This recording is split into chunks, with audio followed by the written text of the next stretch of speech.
Olá, pessoal, tudo bem? Hoje eu vim falar para vocês sobre as áreas de aprendizagem no currículo de 3 a 6 anos. Muita gente tem dificuldade em entender como as áreas se interrelacionam, qual é a sequência das atividades, o que compõe cada currículo, quais são as subdivisões dentro de cada área. Então, hoje eu vim aqui fazer um tutorialzinho para vocês, fazer um resuminho, como se a gente fizesse um zoom out, assim, da sala Montessori, e aí a gente vai direitinho em cada uma das áreas e a gente vai explicar o que cada uma das áreas é composta, quais são as atividades principais que a gente encontra em cada uma das áreas. E aí, vocês podem pensar em estruturar tanto a sala de vocês, a sala Montessori de vocês, baseada nessas atividades, como também pensar em como você vai adaptar esses conceitos, adaptar essas ideias para dentro da sua casa, como você vai dispor dessas ideias, principalmente nas ideias de vida prática, de sensorial, para que você possa oferecer para o seu filho ou para sua filha de 3 a 6 anos um ambiente preparado com coisas que são atrativas para essa criança, tá bom? Então vamos lá, começando, lembrando que a gente está falando da área de aprendizagem do currículo de 3 a 6 anos, tá? Então, a gente tem 4 principais áreas dentro de uma sala Montessori. A gente tem a vida prática, sensorial, matemática e a linguagem. E você nota que dentro de linguagem eu incluí artes e música. Por quê? Porque dentro de Montessori a gente entende que artes e música também é uma forma de se expressar, assim como a linguagem oral, a linguagem falada. Então, por isso que a gente categoriza a arte e a música dentro da linguagem. Há alguns outros montessorianos, dependendo do curso de formação que eles fizeram, eles vão ter isso como um currículo separado, mas a gente mantém aqui, vamos manter para sintetizar dentro dessa área. A mesma coisa acontece com o currículo de sensorial. Algumas linhas, né, de pensamento Montessori, eles separam aí sensorial, educação cósmica, geografia, história, hã, cultura. Aqui a gente vai encarar como tudo dentro de sensorial, porque a gente entende também que é uma exploração inicial da criança, um contato inicial com este mundo mais abstrato, e a gente sempre vai trazer de uma forma sensorial e concreta para a criança. Então, entra aí como um adendo dentro desta área, ok? Então, vamos seguir começando pela área de vida prática. Na área de vida prática, eu falo que a área de vida prática ela é o coração de Montessori. Se você faz vida prática com a sua criança na sua casa, você já fez, assim, 90% do trabalho, tá. Então não precisa se preocupar tanto com a questão da alfabetização ou com a questão da matemática, mas foca mesmo na vida prática, porque é a vida prática que vai desenvolver todas as habilidades necessárias que a criança precisa para mais tarde entrar nesse mundo da literatura e no mundo da matemática. Se você puder incluir os 2 também, não estou dizendo para não incluir, mas eu estou dizendo para você dar uma ênfase em vida prática muito grande. E se você é professora, também foca na vida prática, principalmente no primeiro ano que essa criança entra na sala e ela está com você. Você tem que encher essa criança de vida prática e fazer com que ela passe a maior parte do tempo dela trabalhando dentro desta área. Por quê? Porque é dentro desta área que a gente vai desenvolver habilidades essenciais, como desenvolver o conceito de ordem, entender o que vem primeiro, o que vem depois, de uma maneira muito lógica e muito clara. É uma causa e consequência muito óbvia para a criança. Por exemplo, se ela vai, hã, lavar uma louça, ela não vai conseguir, esfregar a louça e fazer sabão, se ela não botou o sabão na esponja primeiro. E ela não vai conseguir, lavar essa louça se ela não botou água na vasilha, enxaguar essa louça. Então, tem uma certa sequência de passos que a gente tem que seguir, coisas que a gente tem que fazer, para a gente conseguir atingir um objetivo e para a gente conseguir atingir esse objetivo de uma maneira mais efetiva. E é através da prática e da manipulação dessas atividades corriqueiras do dia a dia, que a criança vai conseguindo construir essa ideia de que a ordem das coisas altera sim o produto, e a gente precisa ter uma certa ordem para a gente conseguir chegar num objetivo um pouco mais efetivamente ou mais rápido, tá? E A criança precisa de ordem, porque a criança que não tem esse senso de ordem, que não consegue organizar os seus pensamentos, que não consegue seguir uma sequência lógica de pensamento, ela não vai conseguir escrever as palavras, ela não vai conseguir colocar ali, organizar o seu pensamento para fazer um problema de matemática, para concluir uma atividade mais elaborada. Por isso que eu digo que a gente tem que passar tempo em vida prática, e que vida prática é o coração de Montessori, é o grande diferencial de Montessori para qualquer outro método de ensino, tá bom? Aí, a gente tem também um segundo objetivo, que é desenvolver concentração nessa criança. Então, a gente quer que essa criança foque cada vez mais numa determinada atividade, que ela tenha essa capacidade de focar naquilo e não perder a concentração, independente do barulho, do que estiver acontecendo à volta dela. E isso é possível de fazer através de uma atividade de vida prática, porque é algo muito concreto, está muito conectado com uma necessidade interna da criança de aprender a adaptar-se ao mundo. Ela vê um adulto fazendo uma coisa e ela deseja fazer também. Então a gente vai conseguir adquirir esses níveis de concentração elevado através de propor atividades simples com a criança. Por exemplo, um simples fazer um spray numa janela e usar um rodinho para limpar essa janela, isso é algo que vai fazer com que a criança fique imersa naquela atividade por um longo período, e que ela vai repetir e repetir e repetir, e isso vai fazer com que a atenção dela e a concentração dela aumente cada vez mais. Dani, por que que isso é importante? Porque se a criança não consegue se concentrar em uma atividade como esta, ela muito provavelmente não vai conseguir se concentrar para sentar e procurar letras dentro de um alfabeto móvel e conseguir construir palavras. Ou ela não vai conseguir sentar para resolver um problema e escrever um problema de matemática num papel. Então, se eu não trabalhei e não desenvolvi essa concentração, essa capacidade na criança, quando ela era pequena, através dessas atividades de vida prática, muito provavelmente, quando ela chegar ali na idade escolar e ela tiver que sentar numa cadeira, ela vai ser muito custoso para ela, e vai ser chato. E aí o que que acontece? A criança vai para a pré-escola e a escola é muito feliz, é muito legal, ela adora ir para a escola. Ela entra na idade escolar e a escola começa a ser chata, começa a ser cansativa, e ela começa a perder esse prazer por aprender. Ela começa a perder o interesse em fazer. E aí vira uma coisa obrigatória, mecânica, não tem que fazer. E aí a gente cai naquela cilada em que a gente tem que ficar fazendo negociação com a criança, em que a gente tem que fazer troca com a criança. Se você fizer isso, eu te dou aquilo. Se você terminar a lição, você pode brincar. E aí vira uma questão de ameaça e vira uma bola de neve, que cada vez mais o aprendizado fica uma coisa maçante, uma coisa chata, uma coisa cansativa. Por quê? Porque a criança não aprendeu a se concentrar, tá? Também é uma área em que a gente vai desenvolver a coordenação motora da criança. Lembra que essa criança, ela acabou de aprender a andar, a subir, a correr, a escalar, e agora ela está conseguindo ter mais controle do corpo dela como um corpo grosso, né, como um movimento grosso. E ela está querendo ainda se desafiar, ela ainda precisa se aperfeiçoar. Então, não é que ela já graduou, né, nessas habilidades, ela ainda precisa aperfeiçoar, ela precisa refinar cada uma dessas habilidades, e ela deseja refinar, mas ela também precisa ir aos poucos trazendo um pouco mais de sutileza, como se fosse um diamante que a gente está polindo, né, que a gente está ali lapidando. Então a gente quer que essa coordenação, que é grossa, que ela é motora de corpo todo, ela vá cada vez mais indo para a ponta dos braços, para a ponta dos dedos, e chegue até a ponta dos dedos aqui na pontinha, para que ela possa fazer esse movimento que, se você está reconhecendo aí, é um movimento que a gente faz para fazer o quê? Pegar os lápis e segurar. Para você coordenar um movimento, para você escrever ou para você fazer alguma coisa, mais elaborada com a ponta dos dedos, leva muito trabalho, leva muita prática. Então, através da vida prática, a gente consegue desenvolver toda essa musculatura da mão, fazendo com que ela fique mais forte, assim como numa academia, né, que a gente quer que a criança fique com a mão, que a gente quer ficar mais forte, com os músculos mais resistentes, a gente também quer fazer uma ginastiquinha aí para as pontas dos dedos e das mãos da criança, para que ela possa mais tarde pegar um lápis e não se cansar, e escrever, escrever, escrever, escrever com muito prazer, ok?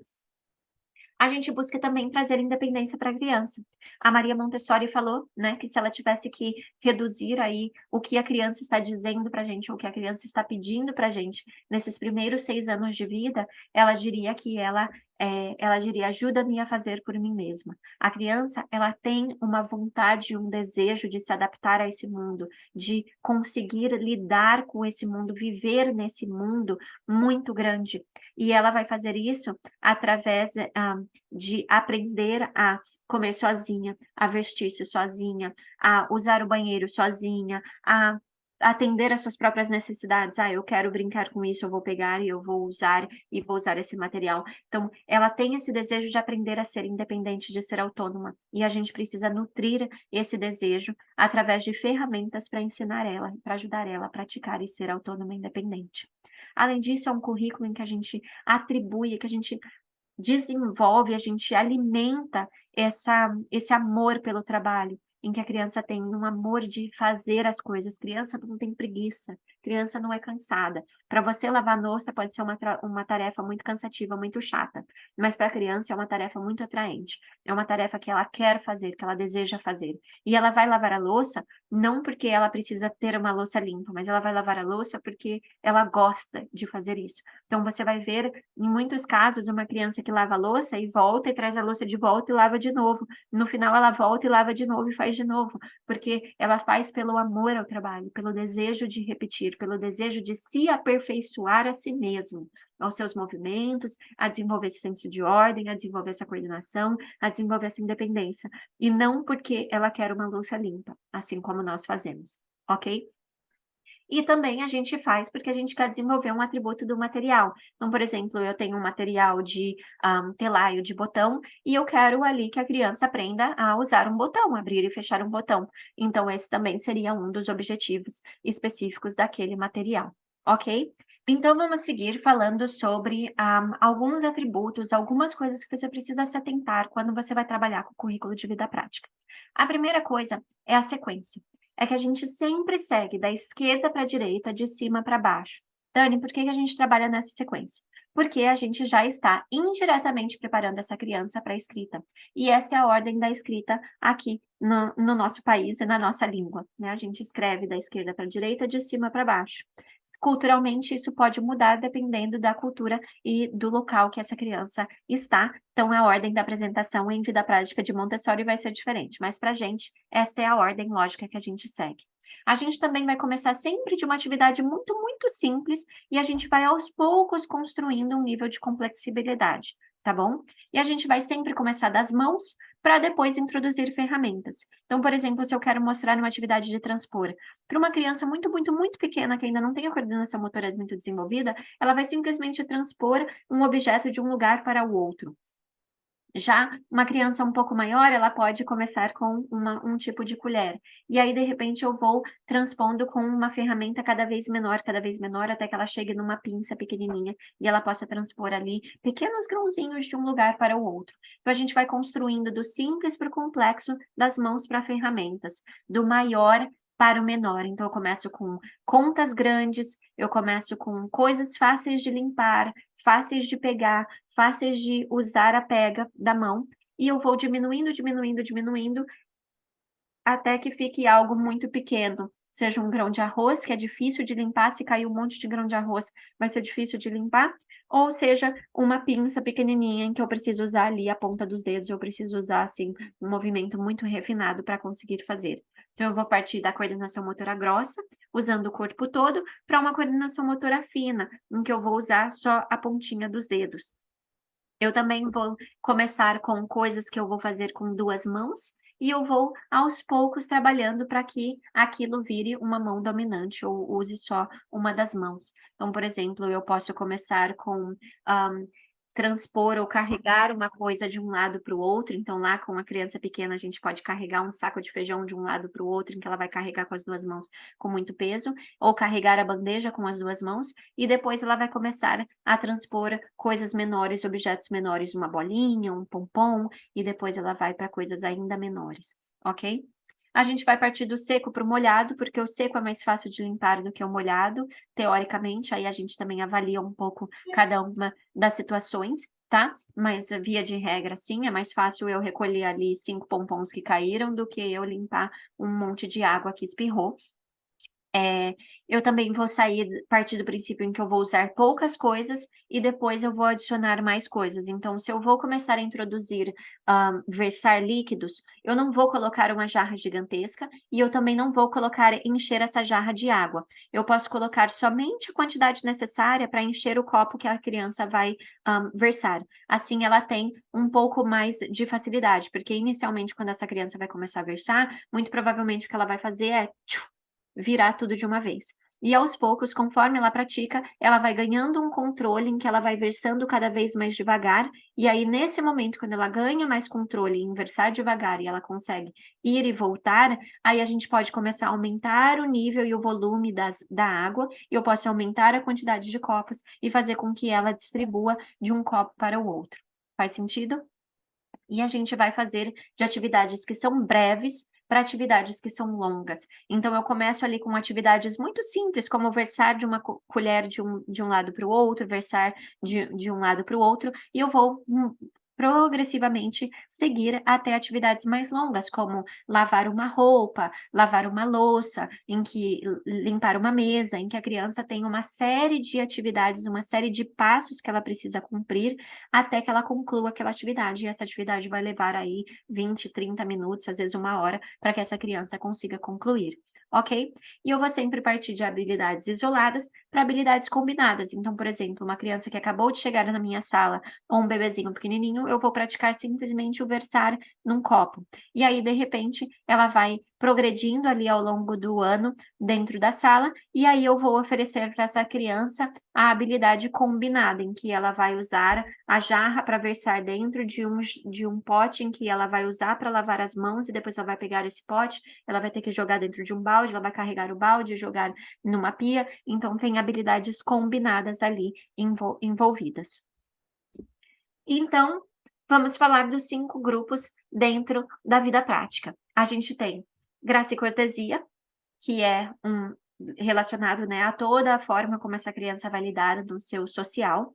A gente tem os exercícios preliminares, que são tantos aqueles exercícios em que eles fazem parte, eles são componentes de uma determinada atividade, mas que eu quero quebrar eles são tão importantes que a criança entenda cada um dos movimentos e cada um dos passos, que eu quebro eles e ofereço eles como uma atividade. É como se eu entendesse eles como uma atividade separada, né, em que tem vários passo a passos e eu tenho que enfatizar essa atividade, e também são exercícios preliminares aqueles que vão preparar a criança para uma habilidade que ela vai precisar mais tarde, como por exemplo, o exemplo do versar, em que a criança vai versar para um copo, depois voltar para a jarra, né, não tem um propósito muito claro ali final, né, mas que isso vai preparar a criança para uma habilidade de depois ela se servir ou de depois ela fazer um lavar a roupa, lavar a louça, em que ela vai usar essa habilidade, tá? Eu tenho também o grupo C, o terceiro grupo, que é o controle do corpo e dos seus movimentos. Então, lembra que eu falei que ela ainda está aperfeiçoando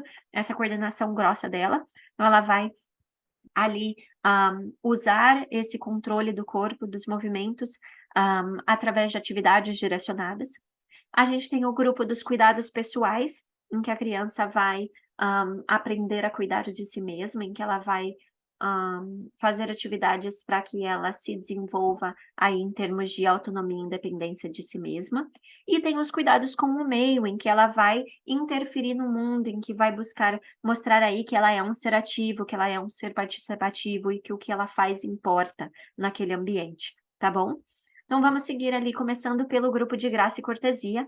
Como que a gente introduz a graça e cortesia nessa idade? Então a gente vai introduzir para a criança em termos de apresentação, normalmente é uma apresentação em grupo, pode ser em pequenos grupos, pode ser individual também. Evitar grupos muito grandes, porque aí a gente perde um pouco esse contato direto com a criança, a gente não consegue acessar o quanto a criança entendeu da lição, mas, normalmente é em grupo que a gente dá, e a gente dá essas lições através de dramatização. A gente modela o que a gente espera da criança. e não o que a gente não espera. Porque no mundo, normalmente, a gente faz o quê para a criança? A gente fala: "Não faz isso, não faz aquilo, não faz aquilo", mas a gente esquece de dizer para a criança o que a gente quer que ela faça, o que a gente espera dessa criança. Então o currículo de graça e cortesia é justamente isso, foi uma sacada muito grande da Maria Montessori de perceber que a criança, ela deseja copiar a gente, ela deseja fazer o que a gente quer, ela quer nos agradar. Mas, muitas vezes, a gente não ensina para ela, ou a gente não explica para ela o que a gente espera. Então vem o currículo de graça e cortesia para a gente, de fato, com todas as letras, com todas as palavras e com todo o nosso corpo, mostrar para a criança o que a gente espera que ela faça, tá bom? E a gente vai repetindo isso ao longo do ano e a gente vai repetindo também ao longo do nosso próprio modelo, ao longo da nossa própria forma de agir. Então, se eu quero que uma criança cubra a boca quando ela espirra, quando eu vou espirrar, eu não vou fazer "Atchau!", eu vou espirrar e eu vou cobrir também a minha boca, eu vou modelar da mesma forma. Se eu quero que a criança caminhe dentro da sala, eu também vou modelar caminhando dentro da sala, eu não vou sair correndo. Se eu quero que ela carregue uma coisa por vez, eu vou modelar dessa forma, e assim por diante, tá bom? Porque a criança, ela vai fazer o que a gente faz, e não o que a gente fala para ela que a gente quer que ela faça, ok? E aí, como que funciona, então, as lições de graça e cortesias? Elas são uma apresentação, então eu vou dizer para a criança, por exemplo: "Ah, imagine que eu estou chegando agora e eu quero cumprimentar o fulano. Eu faço assim, e aí eu vou, caminho até o fulano, mostro, faço ali uma apresentaçãozinha: "Oi, bom dia, tudo bem? Como vai?", cumprimento ele, e aí depois eu convido outras crianças para refletir sobre o que elas viram, o que que eu fiz, como que eu fiz, eu olhei no olho, eu sorri, eu dei as minhas mãos, a gente conversou, que conteúdo a gente conversou, e depois eu também convido as crianças a fazer. Quem quer tentar? E aí as crianças vão praticando. E claro, após eu fazer essa primeira introdução, a gente tem que praticar na vida real. Então, todos os dias eu vou buscar cumprimentar as crianças toda vez que a gente se vê e também encorajar elas para que elas se cumprimentem entre si quando elas se encontram, tá bom? E aí, aqui estão uma lista de algumas atividades de graça e cortesia comuns que a gente apresenta num currículo de Montessori. E claro que tudo isso ele vai mudar conforme a cultura em que você está inserido e conforme o ambiente em que você está. Então, você pode sim criar as suas próprias lições de graça e cortesia baseada no que você está vivendo naquele momento. Então, eu tenho aqui, por exemplo, cumprimentar, apresentar alguém, oferecer algo para alguém.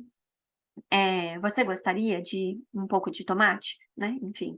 Elogiar e receber elogios, pedir licença, convidar alguém para sentar, interromper alguém se alguém está conversando ou quando esse alguém está fazendo uma atividade, pegar algo que caiu no chão.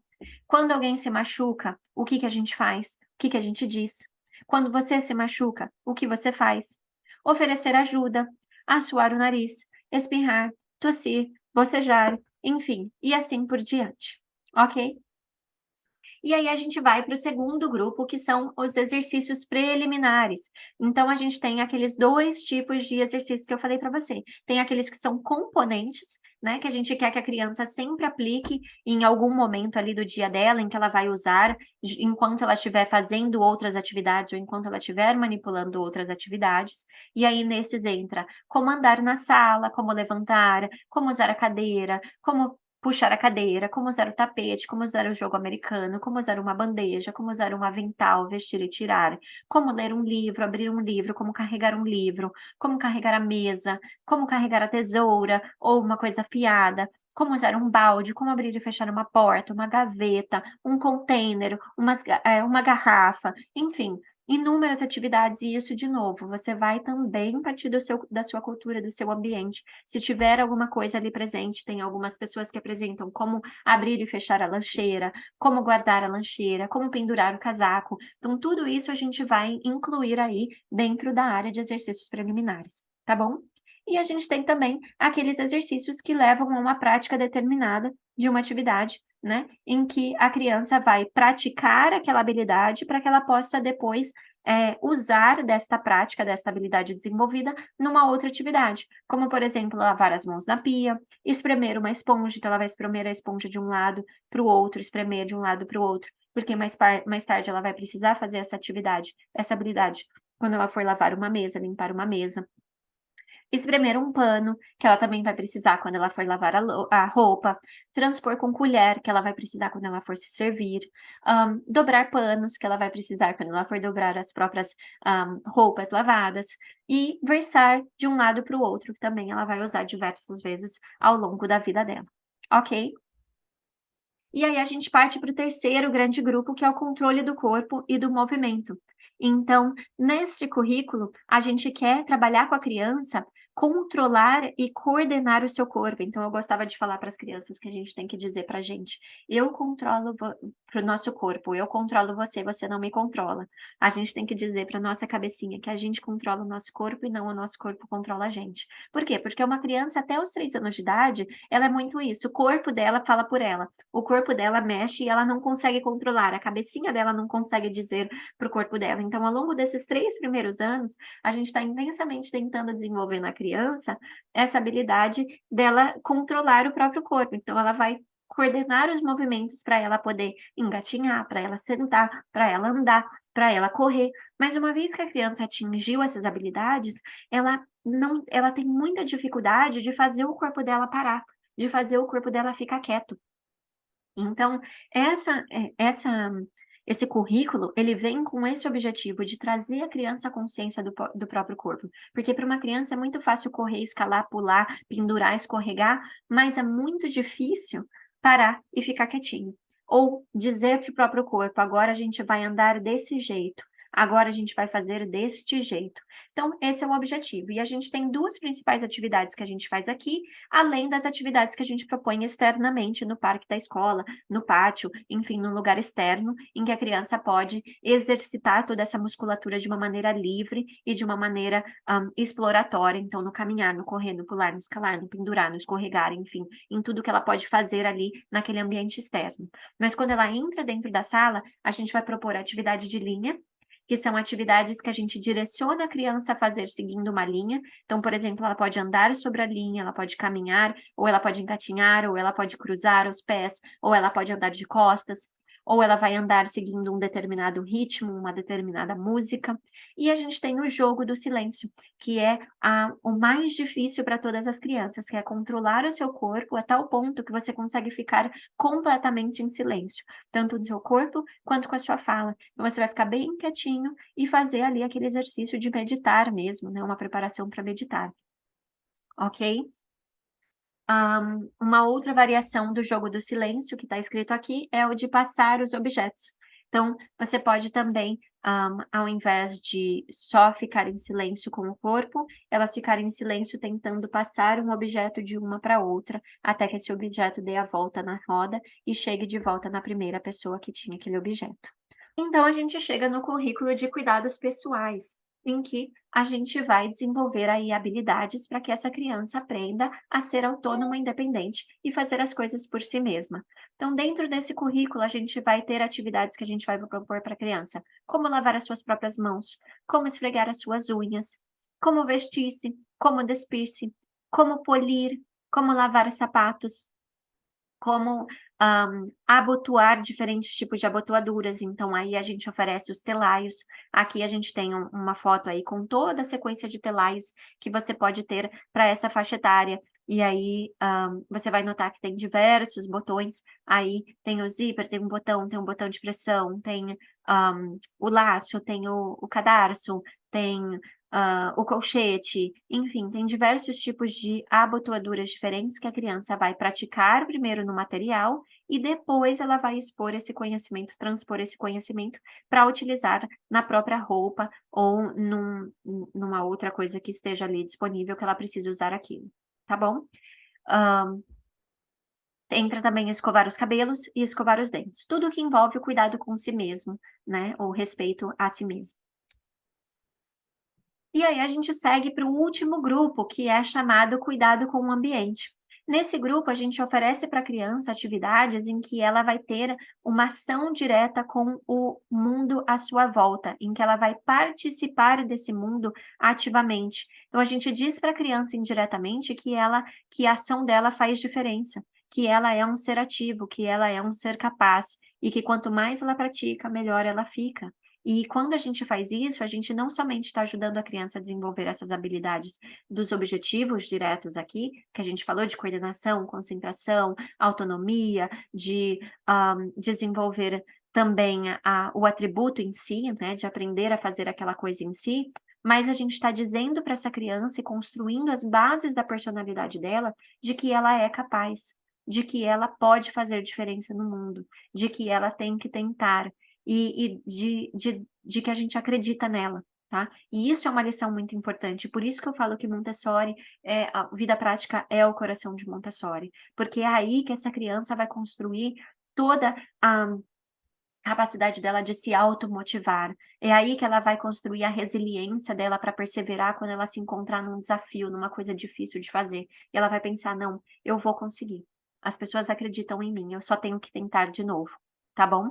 Então, aqui estão algumas das atividades comuns que você vai encontrar num currículo de 3 a 6 anos numa sala Montessori, dispostas para que a criança possa fazer. Isso não necessariamente precisa estar numa bandeja, precisa estar ali, montado num modelo de atividade, se você está em casa com o seu filho. Você pode propor para o seu filho todas essas atividades de uma maneira muito prática, através da sua casa, através do cuidado com a sua casa. Então você pode convidar a criança a varrer com você, a tirar um pó, a limpar com uma esponja uma mesa, a limpar com uma esponja alguma superfície que está suja, que ficou melada, convidar a criança a polir um metal, polir um vidro, polir uma madeira, seja lá um enfeite que você tem ali disponível na casa, lavar a mesa, lavar os panos, costurar no papelão, costurar com os botões, costurar de uma maneira tradicional mesmo com o pano e com os tecidos, dobrar roupas,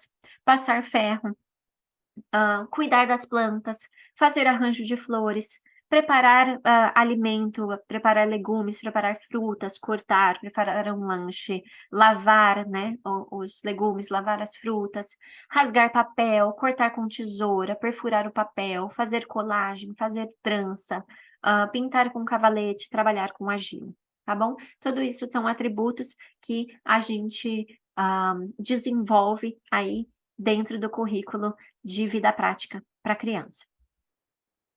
E aí a gente entra no currículo de sensorial. O currículo de sensorial, ele vem aí bem, assim, logo atrás, assim, quase colado no vida prática em termos de importância, né, de como a gente precisa valorizar esse momento, esse desenvolvimento dos 5 sentidos da criança e buscar trazer oportunidades para que a criança possa refinar esses 5 sentidos. Então, quais são os objetivos desta área? Eles são, de novo, os mesmos objetivos que a gente tem em vida prática, então essa sigla aí, OCCI, ela está dizendo, ela quer dizer ordem, concentração, coordenação e independência. A gente quer que a criança tenha todo esse aprendizado ao manipular o material. A gente também vai trabalhar com o refinamento dos períodos sensíveis, lembrando que a criança passa por diversos períodos sensíveis aí nessa primeira fase da vida, sendo um deles o dos sentidos, o desenvolvimento dos sentidos, outro do desenvolvimento para atenção dos detalhes, outro para o desenvolvimento da linguagem, para coisas difíceis, palavras difíceis. Então, tudo isso ele vai entrar aí dentro do currículo de sensorial, e o currículo de sensorial vai suprir todos esses períodos sensíveis. A gente também quer trabalhar com a criança já uma iniciação à matemática, né, uma preparação à matemática, uma preparação à linguagem, à escrita, de uma maneira em que ela vai trabalhar ali com a geometria, com a álgebra, e, ela também vai exercitar de uma maneira ainda um pouquinho mais para trás, mais primitiva, assim, a ideia de percepção de contraste, de gradação, de padrão, de sequência, de quantidade e de resolução de problemas, de perseverar ali. "Não, deixa eu tentar assim, deixa eu tentar desse jeito, e se eu colocar desse lado, e se eu colocar desse jeito?". Então, através da manipulação, como por exemplo aqui nessa caixa de triângulos, né, nessa caixa, hexagonal, eles vão manipular e tentar construir hexágonos a partir dos triângulos, e eles vão manipulando e estruturando de uma forma, assim, muito lógica, movendo as peças e criando essa capacidade mesmo de resolver problemas, essa capacidade de entender conceitos muito primitivos aí da geometria, né, muito básicos, né, não primitivos, mas muito básicos da geometria, em que mais tarde vão servir para ela toda essa exploração sensorial para que ela possa ter uma compreensão profunda do currículo de matemática e também conseguir aí entender os códigos da linguagem e da escrita.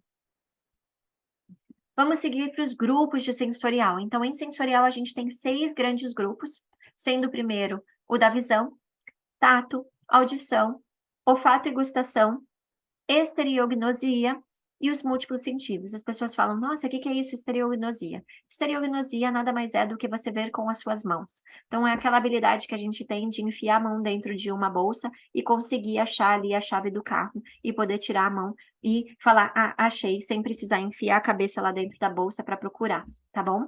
Então é ver com as mãos mesmo, literalmente, através do tato.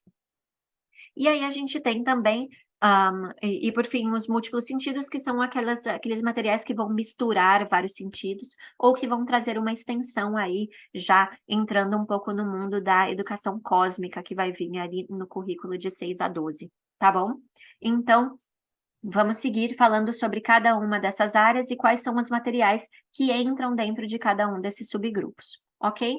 Então, a começar do desenvolvimento da visão, a gente começa lá com a criança, lá na área de linguagem, quando ela está de 0 a 3 anos, em que a gente vai, no currículo de 0 a 3 anos, em que a gente vai começar a trabalhar com essa criança, pareamento de objeto a objeto, pareamento de objeto figura, pareamento de objeto sombra, pareamento de figura a figura, enfim, a gente tem vários tipos de pareamentos que a gente propõe para essa criança, para refinar a visão dela, para refinar a capacidade dela de identificar, semelhanças e contrastes entre uma coisa e outra.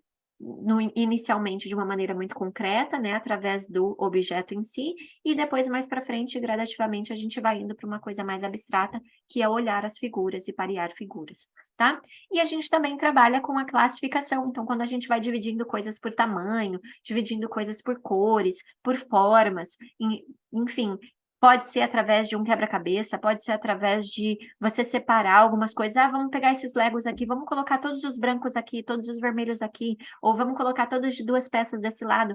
Você poder propor esse tipo de coisa, nem que você esteja organizando, dividindo os brinquedos da criança em caixinhas, em lugares separados, todos os meios de transportes vão nessa cesta, todos os bonequinhos vão nessa outra cesta. Isto é uma forma de categorizar e é uma forma de você introduzir esse conceito a essa criança de, maneiras diferentes, ok? E aí a gente tem os materiais clássicos Montessori, em que começa lá pelos encaixes sólidos, que é esses blocos sólidos grandes que você vê aí, né, que a criança vai, através da pinça, tirar esses blocos, misturar todos eles e depois tentar encontrar o seu devido lugar. Nós temos também a torre rosa, que é um clássico Montessori, acho que é o material mais, que mais explica ou que mais exemplifica Montessori, né, quando a gente fala de Montessori é o clássico ali que as pessoas usam, então a gente vai colocar na sequência os cubos do maior para o menor montando uma torre, e ao fazer isso a criança vai desenvolvendo essa ideia de gradação, de sequência, ela também vai experimentando fisicamente com cada uma dessas coisas, vendo que o peso, que o maior é mais pesado, que o menor ele é bem levinho, e vai aprendendo esses conceitos, internalizando esses conceitos. A escada marrom, que é mais ou menos o mesmo princípio que a torre rosa, mas ao invés de ser na vertical, ela vai vir na horizontal, e aí a criança faz como se fosse uma escadinha, e por isso o nome. As barras vermelhas, que também segue o mesmo princípio, mas ao invés da gente trabalhar com a vertical, horizontal, esse daqui a gente vai trabalhar com o comprimento, então do mais curto para o mais longo, do mais longo para o mais curto. E a gente tem também as caixas de cores, que inicialmente a gente trabalha com pareamento, né, que é uma lição ali focada naquela habilidade do slide anterior, de parear, de identificar visualmente as cores e conseguir discriminá-las, os contrastes, e depois a gente vai trabalhar com a nomenclatura e com saber dar nomes e dizer qual cor é qual, ok? E aí a gente vem para o gabinete de figuras geométricas, que é este gabinete aí, o último que você está vendo, em que a gente vai expor a criança, sensorialmente, concretamente, aos nomes diversos das formas geométricas. Então, não somente o círculo, o triângulo, ao quadrado, mas a diversas outras formas geométricas que a gente encontra, no mundo. E, por último, o gabinete de botânica, que não está aqui, mas ele é muito semelhante a esse gabinete de figuras geométricas, porém, ao invés de ter figuras geométricas dentro, ele tem formatos de folhas diferentes que a gente encontra, no mundo, que a gente encontra nas folhagens aí da natureza, tá bom? Seguindo para o segundo grupo, é o grupo de tato, então a gente vai, começar com ensinando a criança e refinando o ponta do dedo das crianças para elas discriminarem ali diferenças muito simples, muito sutis de texturas com a ponta dos dedos. Então a gente vai começar com as tábuas de liso e áspero, em que a criança vai sentir ali a diferença entre liso e áspero, e depois a gente vai evoluindo até que ela consiga distinguir diferença em asperezas, né, em gradação de ásperos, e aí a gente vai fazer o pareamento e a gradação desse áspero, através das tábuas de gradação. Depois a gente vai fazer esse mesmo exercício, porém com tecidos, então com texturas diferentes, tecidos diferentes. A gente tem as tábuas térmicas, em que a gente vai trabalhar com temperatura, né, com sensação de temperatura, em que uma tem uma sensação mais fria, a outra tem uma sensação mais quente, e elas vão colocar primeiro parear e depois graduar essas temperaturas. A gente tem as garrafas térmicas, que também servem ao mesmo propósito, porém são temperaturas de fato diferentes, então não é somente a sensação, mas é a temperatura de fato. Um está muito quente, outro está muito gelado. E a gente tem as tábuas báricas, em que a gente vai trabalhar com pesos e medidas, em que a criança vai manipular ali para sentir diferenças sutis de peso entre um objeto e outro, ok? Aí, seguindo para o terceiro grupo, a gente tem aí a audição, em que a gente vai preparar o ouvido dessa criança para que ela possa discriminar sons sutis.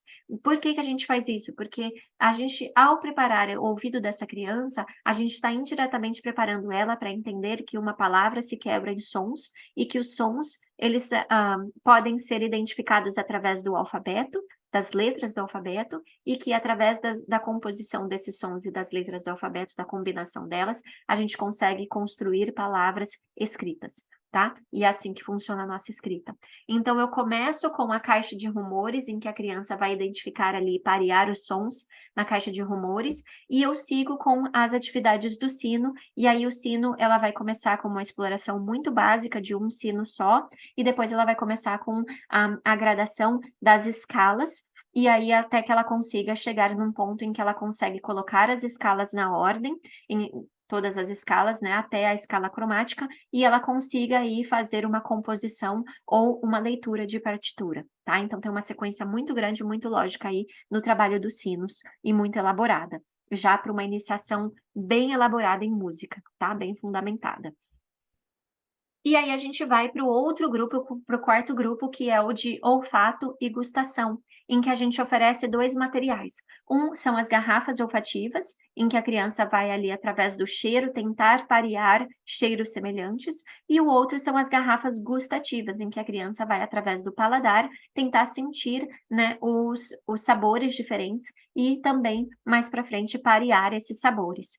E aí a gente pode criar várias variações dentro desse currículo, trazendo para a vida real da criança, por exemplo, na experimentação de frutas diferentes, na experimentação, de sabores, de cheiros, então sentir cheiros de perfume, os cheiros das frutas, comparar, ir no jardim, sentir os cheiros das flores, comparar um cheiro com o outro, conversar sobre, né, os diferentes cheiros, cheiros gostosos, cheiros ruins, enfim, há diversas extensões que a gente pode propor aqui. Teve uma vez que eu fiz uma atividade com as crianças que elas adoraram, que foi eu comprei diversos tipos de maçã diferente, então eu comprei a maçã verde, a maçã gala, a maçã, hã, eh, hã, agora não me vem nenhum nome das maçãs, mas todos os tipos de maçã que eu encontrei no mercado, e a gente fatiou e a gente fez uma experimentação para discriminar quais são os diferentes sabores.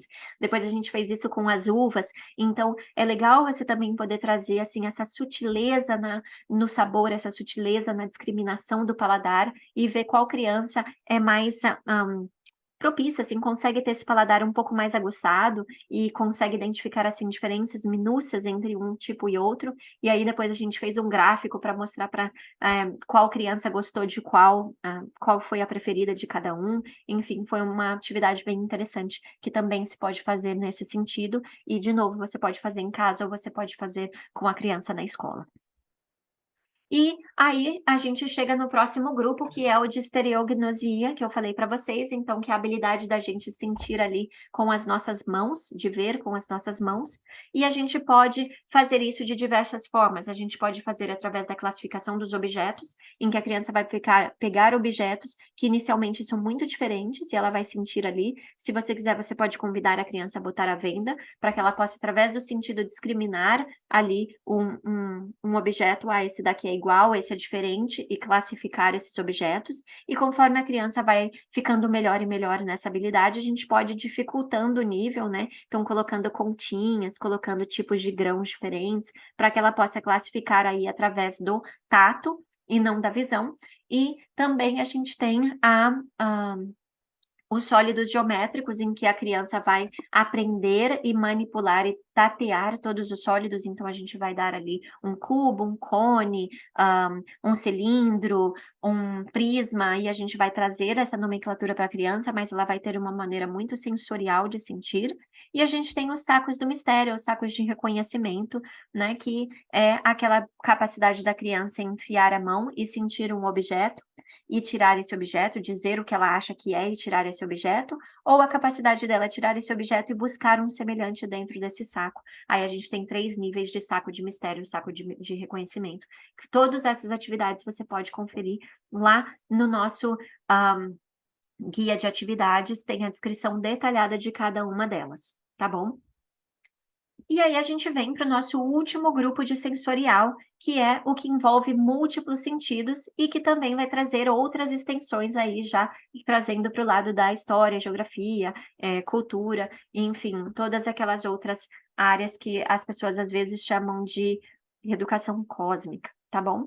Então a gente começa com o cubo do binômio e o cubo do trinômio, que é esse cubo aí no canto, e esse que a menininha está montando aí toda contente, toda realizada de ter montado. Ele é um quebra-cabeça tridimensional, em que ele basicamente vai introduzir, né, a regra do binômio e do trinômio aí da matemática, e que mais para frente, essa criança lá no ensino fundamental vai revisitar esse material para que ela possa entender as fórmulas matemáticas e como estruturar a fórmula e por que que elas existem, né, do que essa fórmula se trata. E a gente tem também, de modo semelhante, o quadro do decanômio, que é esse quadro aqui do lado, em que a criança constrói um grande quadrado usando todas essas peças coloridas e que mais para frente ela também vai usar para entender conceitos matemáticos lá no ensino fundamental, ok? E a gente tem a gradação das figuras geométricas, em que ela vai colocar uma ordem, né, em uma sequência, essas figuras geométricas da menor para a maior no tapete, e que depois ela vai combinar as cores para construir padrões diferentes e fazer sequências diferentes.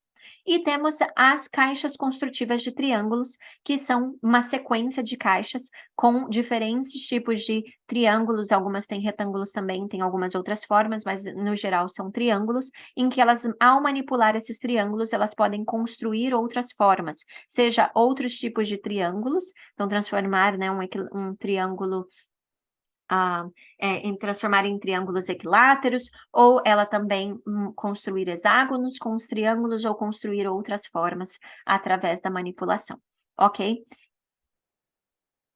E aí, seguindo, entrando um pouco mais nas extensões, entrando um pouco mais na área de geografia, a gente tem o globo de lixa, em que a gente vai introduzir esse conceito, né, do que é a Terra, do globo terrestre, em que a gente vai separar terra e água. A gente tem o globo colorido, em que a gente vai mostrar para a criança a ideia dos continentes, de como a gente chama cada porção de terra, e a ideia dos oceanos, como a gente chama cada oceano. E a gente tem também as formações geográficas, em que a gente vai introduzir para a criança as diferenças entre as formações aí no relevo que a gente encontra, então o que é uma ilha, o que é um lago, o que é um istmo, e um golfo, uma baía, enfim, todas as diferenças.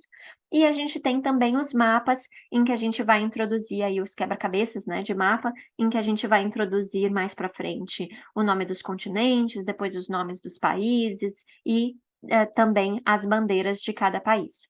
E vamos falar então do currículo de matemática. O currículo de matemática, ele tem um objetivo muito simples e claro, que é desenvolver a mente matemática da criança. A gente quer que a criança comece a entender matemática no sentido lógico da palavra, no sentido concreto da palavra, e não simplesmente memorizar e não simplesmente conseguir resolver algum problema matemático de uma forma mecânica, mas sem entender. Por exemplo, você pode entender que 1.000.000 é bastante, mas você pode não entender o quanto exatamente é 1.000.000 e ter na sua cabeça concretamente o que 1.000.000 quer dizer. Uma criança que trabalha em Montessori, ela sabe exatamente o que significa 1.000.000 e ela consegue visualizar na cabeça dela o que é 1.000.000 e ela consegue visualizar o que é 10 milhões e assim por diante, tá? Então vamos seguir lá com os 5 grupos de matemática. A gente tem introdução aos números, que são os números essenciais que a gente vai usar para compor todos os outros números que vêm em seguida, que são do 0 ao 9. Depois a gente tem introdução aos números do 10 ao 99. Aí a gente tem o sistema decimal, em que a gente vai introduzir, né, os números grandes, os números compostos, e como a gente vai formar esses números, e a gente também, através do sistema decimal, a gente introduz as grandes operações para as crianças, as 4 operações. E a gente também oferece depois o grupo de prática e memorização, em que a criança vai repetir, repetir, repetir operações, até que aquilo vire uma coisa decorada. Então, você sabe, se eu falo para você quando é 3 vezes 3, você vai saber me dizer, do mesmo jeito a criança também vai decorar, e ela não vai precisar contar com os dedos ou contar com o material, ela vai saber te dizer de cor quanto é, porque ela praticou suficientemente, com os materiais para decorar. E a gente tem também os exercícios de passagem para o abstrato, que é quando a gente já convida essa criança a trabalhar, não necessariamente com os materiais concretos, mas consiga fazer aí uma abstração daquele concreto para só usar a mente ou para usar, recursos um pouco mais abstratos para conseguir realizar aí as operações e entender outros conceitos como frações, enfim, outros conceitos matemáticos, ok? Então vamos seguir ali falando sobre as características do material de matemática. Uma das coisas importantes é que o material de matemática, ele sempre isola um conceito específico. Então a gente vai ensinar para a criança separadamente o que é 4, o número, né, então a gente vai mostrar lá o número 4, a gente vai falar: "Esse é o 4", ele chama 4, esse é o nome 4. Aí a gente vai mostrar para a criança o 4 quantidade, então a gente vai dizer para a criança que isso daqui é 1, 2, 3, 4 é quantidade, 4, é aquele bloco, diz 4, e a gente vai mostrar qual é a representação de 4, né, então a gente vai juntar aí os 2 atributos, 4, 4, os 2 representam 4, isso é 4. Na sua cabeça deve simbolizar isso. E a gente sempre oferece uma ideia materializada do conceito quando a gente está trabalhando com a matemática. Então quando a criança ela está fazendo uma adição, ela está fisicamente movendo coisas, objetos, e ela está movendo aquela quantidade concretamente com as próprias mãos, para que ela possa ter uma ideia muito, hã, do conceito muito clara, assim, muito materializada do conceito, tá. E a gente vai sempre construir o material em uma determinada sequência. Então o currículo de matemática, ele é o currículo que mais tem uma sequência lógica. Então se na vida prática a gente pode mexer ali, enquanto eu estou dando os telaios, eu também estou introduzindo aqui essas atividades preliminares, eu também estou trabalhando com os conceitos, de cuidados com o ambiente, eu também estou cuidando dos conceitos de ambiente, de cuidados pessoais, ou no sensorial, enquanto eu estou trabalhando a gustação, também estou trabalhando com o olfativo, que eu também estou trabalhando com a visão, eu tenho Aqui em matemática, uma estrutura muito mais rígida e muito mais lógica, em que eu vou introduzir primeiro esse, depois esse, depois esse, depois esse, até que a gente chegue ali nas últimas fases da matemática, ali naquela parte mais abstrata, em que a gente vai introduzir um pouco mais misturado os materiais, mas, inicialmente ele tem uma sequência muito lógica, muito seguida, tá? E lembrando que a gente sempre vai ensinar a linguagem matemática correta para a criança, ok? Vamos começar com o primeiro grupo, que é uma introdução aos números, então a gente vai introduzir de 0 a 9 ou de 0 a 10, dependendo se a gente contar as barras vermelhas e azuis como uma atividade de introdução aos números. Então a gente tem aqui, começando com os números de lixa, em que a gente vai introduzir o nome dos números, em que a gente vai fazer a mesma ideia das letras de lixa, a gente vai fazer aquela ideia lá de traçar as letras, traçar os números e criar essa memória muscular, lembrando qual é o nome do número, esse é o 1, esse é o 3, esse é o 8, e fazer a lição dos 3 tempos. Aí a gente tem as barras vermelhas e azuis, em que a criança vai trabalhar com um número concreto. Então, assim, a barra de 2, ela é 2, ela é uma barra mesmo. Ela não é 1 mais 1, ela é 2, ela é uma barra de 2. E a gente vai introduzir essa ideia de 1 a 10 para a criança, e ela vai ver como 10 é muito e 1 é pouco, porque 10 é bem grande, é comprido, e 1 é bem pouquinho, eu consigo segurar aqui na minha mão. E aí a gente vai juntar as ideias, né, em barras vermelhas com os conceitos dos cartões, então a gente vai combinar aí os 2 fatores, esse é 1, esse também quer dizer 1, então eles vão juntos, os 2 são 1. E aí a gente vai trazer a ideia do zero através das caixas de fusos, e nas caixas de fusos a gente também traz essa ideia de que antes a gente estava usando uma coisa concreta, né, 10 é aquela barra concreta, agora a gente vai trazer a ideia de que quando eu pego 1 mais 1, eu tenho 2, então quando isso daqui também quer dizer 2, isso quer dizer 3, isso quer dizer 4 e assim por diante, e eu também vou introduzir o zero, que o que o zero quer dizer, o zero não é nada. Seguindo para os tentos, em que a gente apresenta ali a ideia de que alguns números são pares e alguns números são ímpares, e de novo a gente pratica essa habilidade de contar e de colocar a quantidade e números juntas, tá? E o jogo da memória também é uma outra forma de praticar e de repetir para que a criança ganhe maestria. Então, note que a gente tem 4 materiais que vão servir ao mesmo propósito, eles são a mesma formas diferentes de ensinar o mesmo conceito, ou de praticar o mesmo conceito, porque a gente quer que a criança pratique, quanto mais ela pratica, mais ela entende o conceito, tá bom? Aí a gente parte para o grupo de introdução aos números, combinados, que a gente diz, né, então quando eu junto ali, pego 0 a 10, eu começo a juntar com outros, com eles, eles entre eles, eu formo outros números. Então eu vou introduzir as contas separadas, então eu vou contar a quantidade, introduzir, e eu vou introduzir também a parte escrita, como eu vou montar o número, então 10 e 1 faz 11, 10 e 2 faz 12, e assim por diante, e depois a gente faz a combinação das contas com a quantidade, da mesma forma que a gente fez com as barras vermelhas e azuis, e feito com os números de 11 a 19, a gente vai seguir na mesma lógica, no mesmo princípio, com os números de 10 a 99, começando com as dezenas, 10, 20, 30, 40, 50, 60, e depois quebrando essas dezenas e fazendo a contagem linear de 0 até 100, através das contas, através das tábuas de Segã e através da contagem das correntes, que a gente chama também de gabinete de potência. E aí a gente segue para o sistema decimal. E no sistema decimal, a gente normalmente introduz o sistema decimal um pouco antes do que a gente introduz o de 11 a 99, ou às vezes meio que conectado, depende um pouco da criança. Mas aqui no sistema decimal, a gente vai introduzir para a criança o material dourado, e a gente vai introduzir a ideia do que é 1, do que é 10, do que é 100 e do que é 1000. E aí a gente vai introduzir tanto concreto de quantidade, quanto os cartões separadamente, e depois a gente vai fazer a junção desses dois. Então, esse é 1000, esse também é 1000, os dois dizem 1000. Esse é 100, esse também é 100, os dois dizem 100. E depois a gente vai começar com a criança com a prática da formação de números, de construir números mais elaborados usando esse material dourado. Então, eu vou pedir para a criança, por exemplo, para me trazer 2.313 ou 1.457, e ela vai lá pegar uma bandejinha e ela vai construir, manipulando esse material, esse conceito, e manipulando os cartões, ela vai construir também.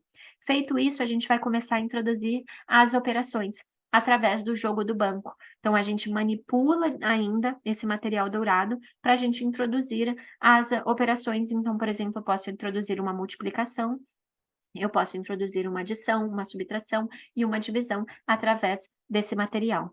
Feito isso, quando a criança praticou suficientemente com esse material dourado, esse material concreto, ela tem a ideia do conceito, ela entende as quantidades, a gente pode partir para a abstração através do jogo do selo, que é esse joguinho aqui com ah, esses quadradinhos coloridos, né, os quadradinhos, eles fazem a mesma função que as contas, que o material dourado, porém, ao invés de ser 1000, fisicamente, né, 1000 contas, ele é um quadradinho que representa 1000. Então, tem um quadradinho que vale 1000, um quadradinho que vale 100, um quadradinho que vale 10 e um quadradinho que vale 1, e essa criança vai manipular aqueles quadradinhos, sabendo que cada um vale um determinado valor, para que ela possa fazer as operações. Partindo desse conceito, já abstraindo um pouco mais, a gente introduz o jogo dos pontos, que a criança, ao invés de manipular concretamente ali os quadradinhos, ela vai usar em uma tabelinha, fazendo pontinhos com caneta, e ela vai contar ali, lembrando que dependendo da coluna que ela colocou os pontos, ele tem um determinado valor, ele vai valer ou 1, ou 10, ou 100, ou 1000. E aí, seguindo daí, a gente começa a introduzir os problemas matemáticos em que a gente propõe algo narrativo para a criança, né? Então, os famosos, o Joãozinho tem 5 maçãs, ele resolveu dar 3 para fulaninha, quantas maçãs sobrou para ele? Então, a gente começa a trabalhar aí com o pensamento mais abstrato um pouquinho, tá?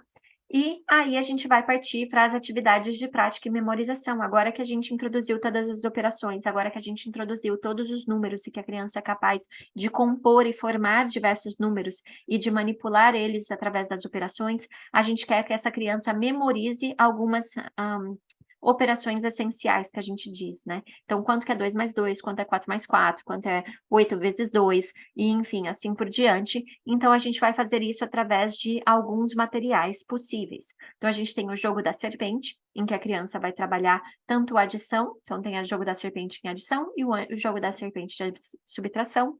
A gente tem as tábuas de réguas, que a gente tem também na adição e na subtração. A gente tem as tábuas de dedos e nas 4 operações. A gente tem as barras do decanômio, que é esse materialzinho aqui coloridinho, que tem várias contas coloridas. A gente tem as tábuas de multiplicação, que é essa última aqui que o menininho está manipulando com as contas vermelhas. A tábua de divisão, que é essa verdinha que a menininha está manipulando aqui em cima da mesa. E a gente tem o ábaco, que é o último material em termos de abstração, né, que a gente vai oferecer para a criança já quando ela está perto ali de entrar no ensino fundamental, ou de repente só depois que ela for para o ensino fundamental que ela vai ter contato com esse material. Isso depende muito de criança para criança, lembrando que a gente sempre segue o ritmo da criança. Então, o currículo de Montessori, não necessariamente a gente precisa cobrir todo ele para a criança poder avançar de nível, para poder ir para o ensino fundamental.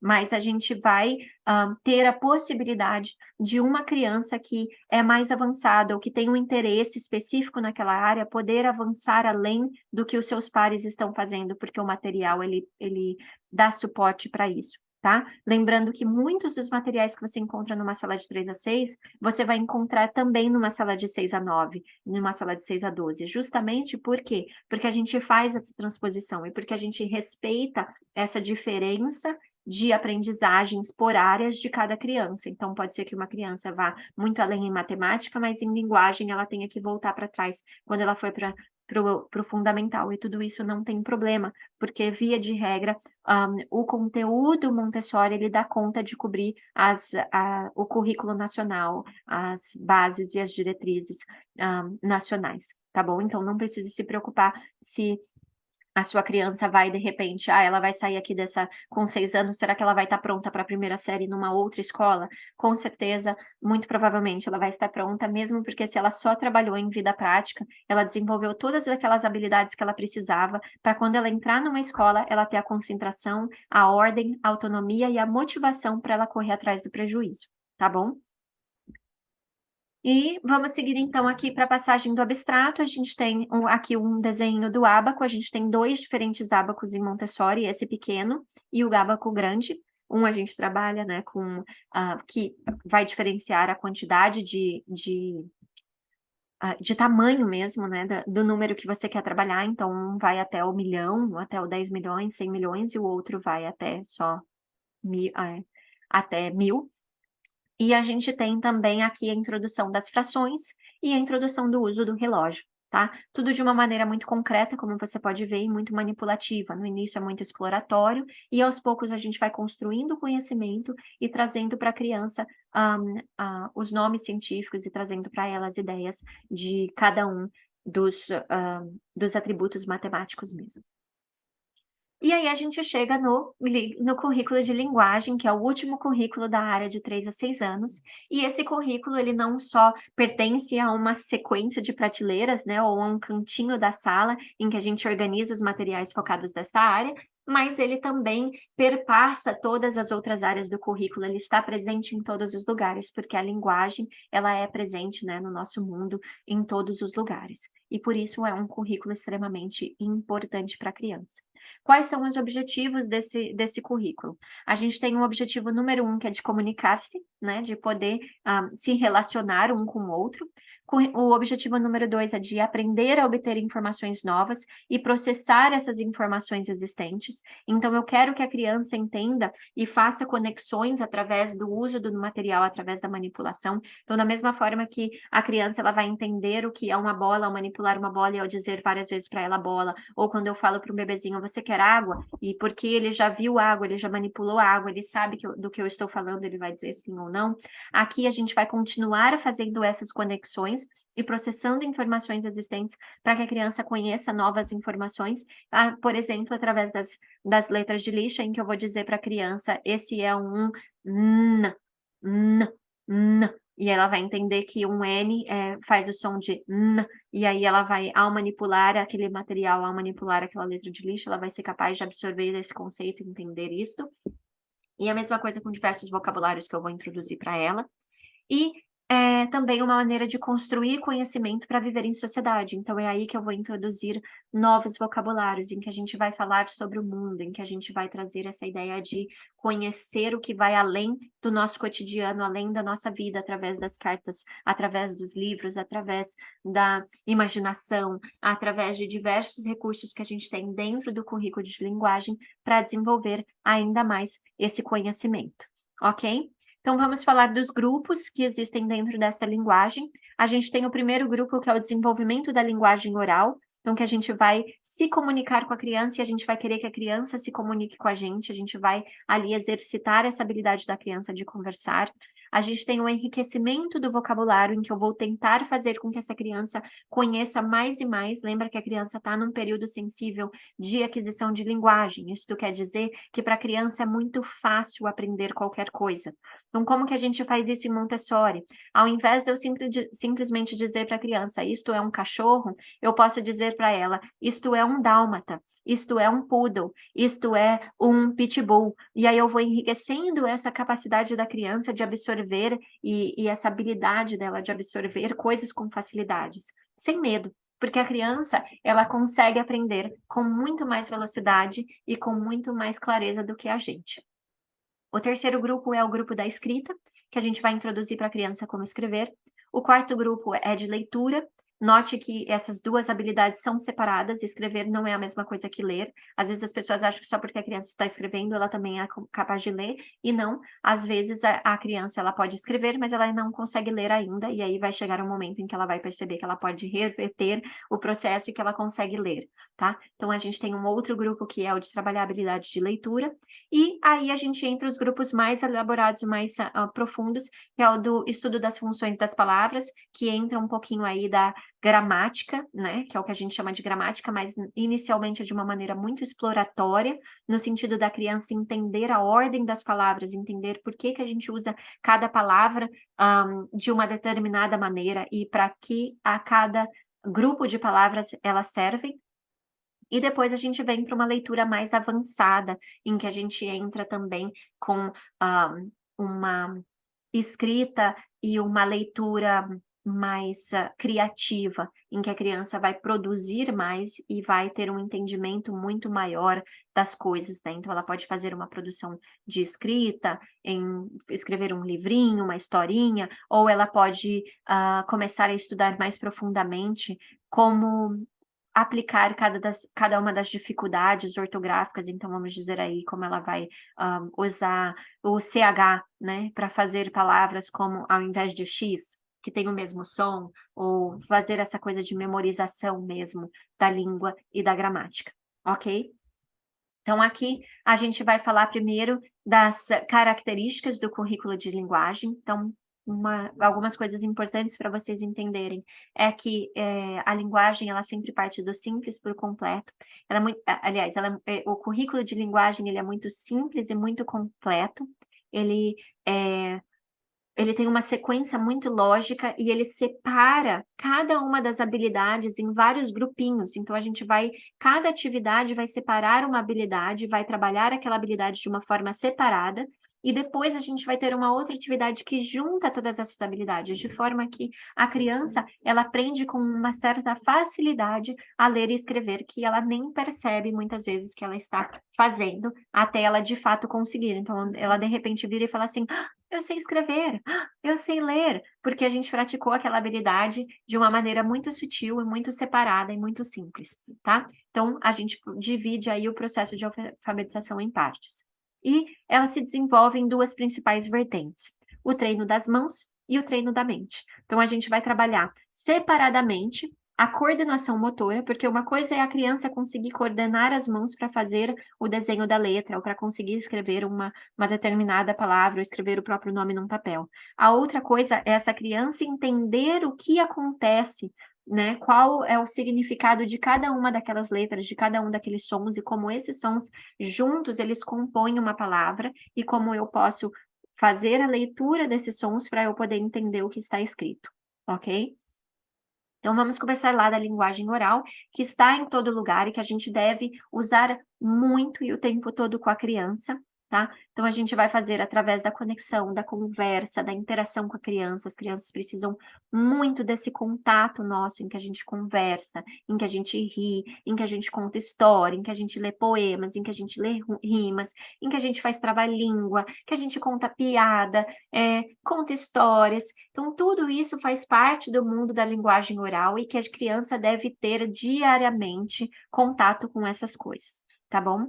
Se você quer saber um pouco mais ou ter ideias melhores de como fazer cada uma dessas coisas, leia lá no guia de atividades a explicação de cada uma dessas atividades, ok? E aí, seguindo, a gente tem o currículo de enriquecimento do vocabulário.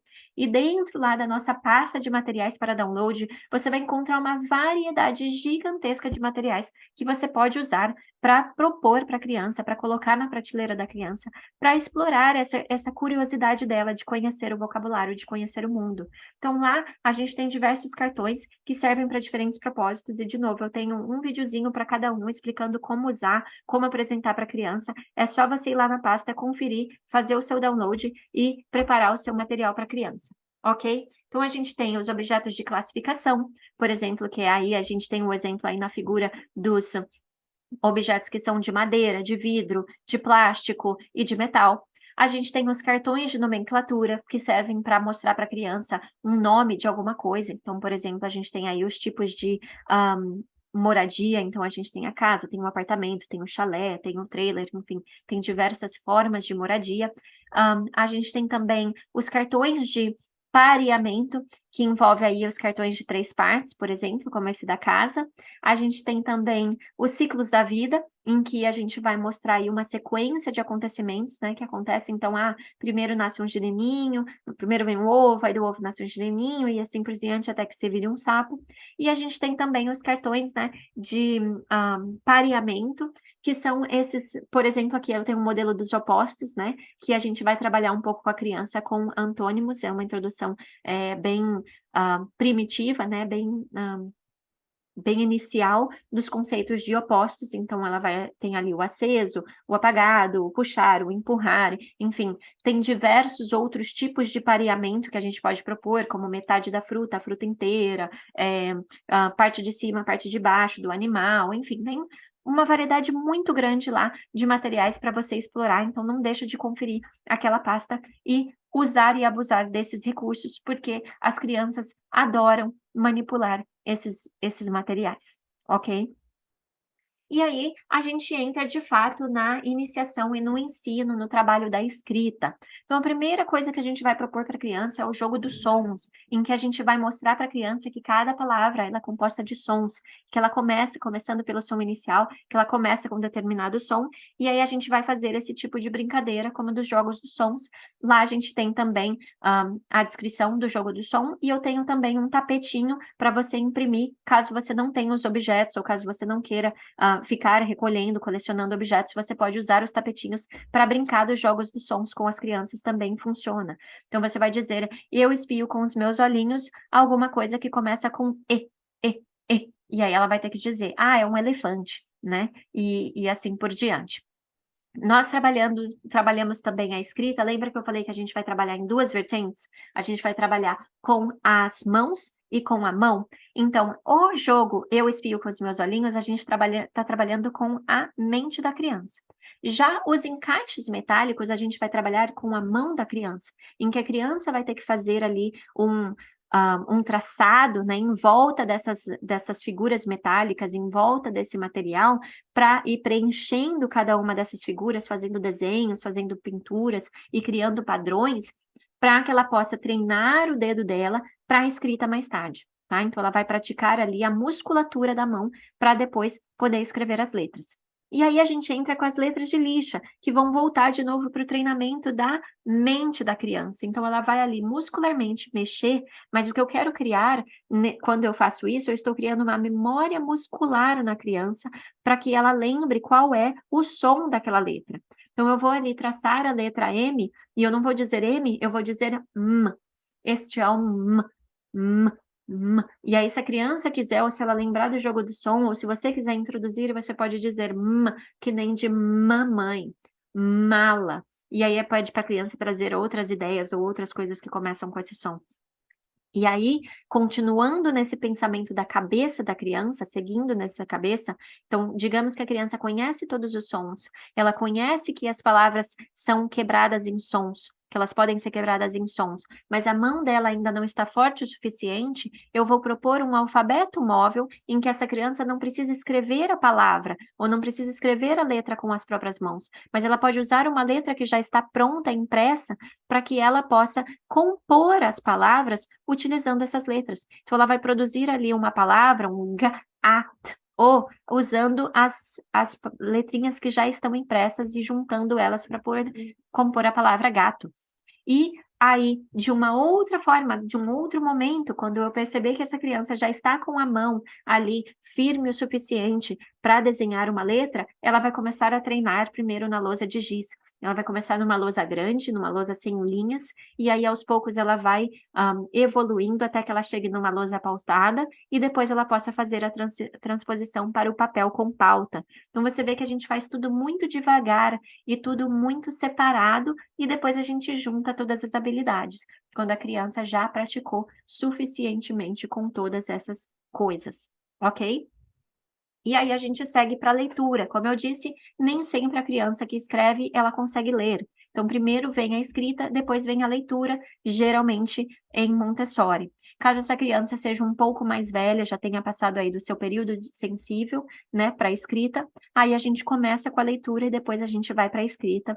E normalmente ali uma criança que chega nos seus 5, 6 anos e ainda não conseguiu aprender a escrever, então ela vai aprender a ler primeiro e depois ela vai escrever consequentemente, tá bom? Mas via de regra, a sequência é escrita e leitura. E aí a gente vai começar com as caixas de objetos fonéticas, em que a gente vai botar os objetos e eu vou escrever alguma coisa e eu vou pedir para a criança adivinhar, né, através da leitura, o que que é aquela coisa. E aí a gente vai construindo esse conhecimento com as caixas não fonéticas, em que a gente introduz aí, por exemplo, os dígrafos, em que a gente introduz aí alguma dificuldade ortográfica, e aí a gente vai para os livretos fonéticos, para os livretos não fonéticos, que são outras formas de praticar a mesma habilidade, de praticar a leitura, a introdução dos dígrafos, os cartões de dificuldades e de ortografias, e a gente vai trabalhar com diversas formas diferentes. Por exemplo, eu posso produzir etiquetas para a criança, para ela nomear, para ela categorizar o ambiente. Eu posso introduzir os cartões de 3 partes para que essa criança possa ler o que está escrito ali e parear com outro cartão. Eu posso introduzir os cartões de definição para que essa criança possa aprender mais profundamente sobre um determinado objeto, uma determinada coisa específica. Enfim, há diversas maneiras que a gente pode trabalhar aqui com esta leitura, com esta prática, tá bom?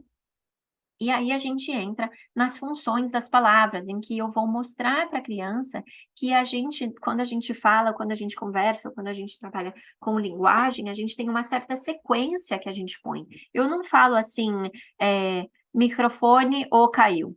Eu falo o microfone caiu, né? Então a gente tem uma certa sequência. A ordem que a gente põe as coisas, elas vão fazer diferença no entendimento que a pessoa tem e até na nossa própria capacidade de se comunicar ou não com outra pessoa.